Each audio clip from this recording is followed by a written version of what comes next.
Hello, friends. Uncle Marv back with another episode of my unhealthy podcast. This is the show where we take the things we hear in the health and wellness world and put some actual evidence behind them and try not to turn into a religious war. So, let me start by saying that today, you may have noticed by the podcast cover, I don't have a guest. And I have a little bit of a break, and I've told you guys in the past that I have some topics that I've written down that I was going to get to, so this is going to be one of those days. And today's question is simple. Is it unhealthy if we eat only once a day? And this was a topic that I originally had listed as fasting, and I didn't have a title yet. It was going to be something about, is fasting worth it? Does it really work? All of that stuff. And I was prompted by a post that I saw in Reddit where they basically asked about eating one meal a day, how healthy it is. And the comments were like, oh, this is a thing. And so I read it a little bit and thought, you know what, I'm just going to go ahead and talk about it. And there was a really interesting response to one of the posts in there that talked about the idea of, oh, it can be healthy if done correctly. So I wanted to dig into that a little bit more. Now, another reason that this came up is because at our house, we watch Naked and Afraid a lot. And if you have not seen that show, it is a show, I think it's on Discovery is the main show the main channel that it's on. It's on a couple of others now because it's been on for many, many years. And one of the things that happens on that show is, of course, they get dumped into weird places, weird countries, and they have to survive for 21 days, truly naked and afraid. And they're usually dropped off with no water, no food, very few utensils or anything like that to make fire. And the people that do make it the full 21 days usually come out having lost a lot of weight. And of course, the thought is, oh, I'll just go on a naked and afraid diet and that'll help me lose some weight. Now, the other side to that is some of those people don't actually look healthy after losing that weight. So that was going to be the original premise of this topic. But now that I've seen this in the Reddit, I'll talk about it. So as I mentioned earlier, this is called OMAD, OMAD, or one meal a day. And some people love it because it is just simply simple. You have, very little grocery decisions. You have one cooking decision, one meal, and done for the day. And others claim that it is a metabolic superpower. And of course, there are people that will tell you that it is automatically dangerous. So I did a little digging, and before you asked me, no, that does not make me all of a sudden an expert in this. I've never claimed to be a doctor or dietitian or nutritionist. And this is one of those topics that I haven't asked any of my expert friends. This is just me doing what a lot of you do, going on the internet, except I look for some scientific studies to really put behind it. So that's what we are going to focus on. So the short answer that I have come, at least in my mind, is that eating once a day is not automatically unhealthy for every adult. Some people can do it for a while, lose weight, and feel okay. But the science does not show that OMAD is a magical health or longevity protocol. So the best way that I can describe it is that it's just simply a very restrictive way to schedule food, and it can make it much harder for us to get adequate protein, fiber, fruits, vegetables, healthy fats, vitamins, minerals, all of that, including just total energy. It's going to be hard to do that in one meal. But the evidence-based answer, as far as I can tell, is that OMAD can be a short-term calorie control tool for some people. Obviously, at least in my opinion, it is not proven to be the healthiest long-term default. So there were three questions that came up that seem to have gotten mashed together. And the questions are this: can we lose weight eating once a day? Can we survive or function eating once a day? And last, is eating once a day the best thing for our long-term metabolic health, heart health, strength, and quality of life? And that's where I think the questions really meld together, although they are not the same question.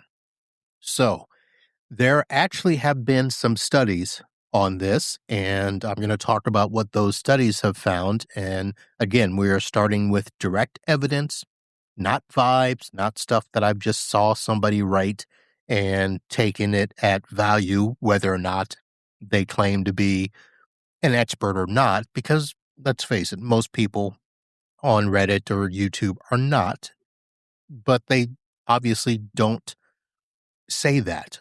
I'm telling you, I'm not an expert. I'm not trying to be an expert. So there was one randomized crossover study that looked at healthy, lean adults, and that's a good place to make sure we note that. The researchers compared a usual 3 meals per day pattern with eating the day's calories in one evening meal inside a roughly 2-hour window. I'm sorry, that was the comparison. So they compared 3 days, 3 meals per day against eating all of the calories in one evening meal inside of a 2-hour window. So this was designed to be a calorie matched. So the researchers were trying to study meal frequency, not just who ate less.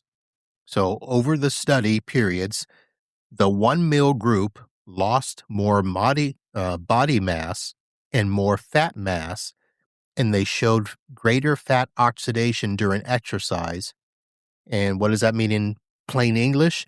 Their bodies got more accustomed to using fat as fuel during exercise. Now, on the surface, that sounds great, right? Maybe. So we need to keep the science part involved. First of all, the study was short. It was only 11 days in each eating condition. It involved healthy, lean participants, and it was a short-term change in scale weight or fats oxidation that does not tell us whether we should eat this way for 5 years or whether it works well for people with diabetes, high blood pressure, cardiovascular risk. Doesn't talk about heavy training schedules or goal of maintaining muscle while they age. Another controlled crossover study found a more mixed picture. When people ate 1 meal a day without intentionally reducing calories, they reported more hunger. It also found increases in blood pressure and in total LDL and HDL cholesterol compared with eating 3 meals a day. So if somebody tells you OMAD is proven healthy, not too strong evidence when it comes to that. The direct studies show potential short-term body weight effects, but also reasons to be very cautious. So to me, that makes it sound like fasting is not automatically better, but we should be fair. So there has been much broader research on intermittent fasting and something that goes more towards time-restricted eating. And that's not all been negative. So in 2024, there was a systematic review and meta-analysis of 29 randomized clinical trials that found that time-restricted eating, lower meal frequency, and putting more calories earlier in the day were associated with small improvements in weight and metabolic measures. Now, here's the key distinction. Much of that evidence is about modest, time-restricted eating, not necessarily a 22-hour fast window that follows that OMAD example. There was also a large 2025 network meta-analysis study that found intermittent fasting strategies generally had results similar to traditional continuous calorie restriction for weight and cardiometabolic risk factors. So that means that fasting may be a method that helps some of us eat fewer calories, but it does not mean fasting has clearly beaten ordinary sustainable calorie control as a long-term health strategy.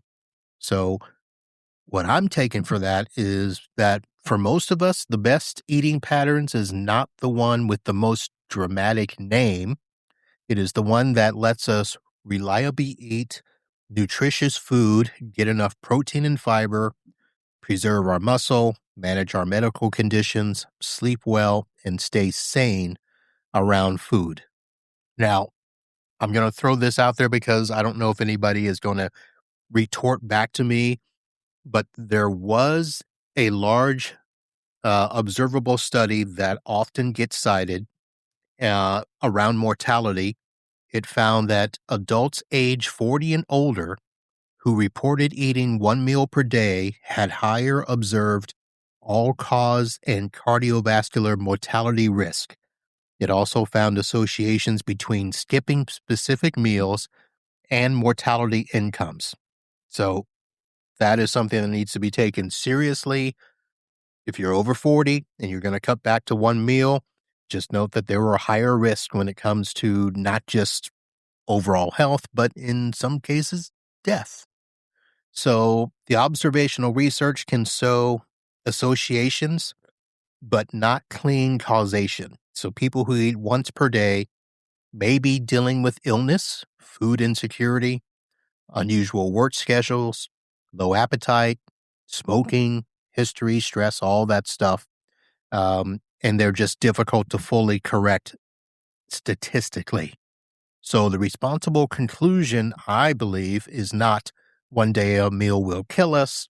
The responsible conclusion is this study gives us no reason to claim OMAD is a proven longevity strategy, and it adds to the to the case for caution.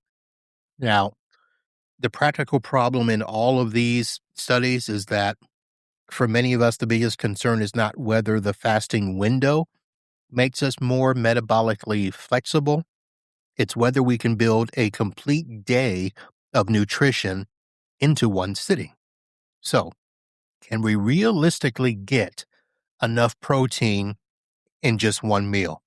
Enough fiber, vegetables and fruit, calcium, iron, all the micronutrients, enough fluid.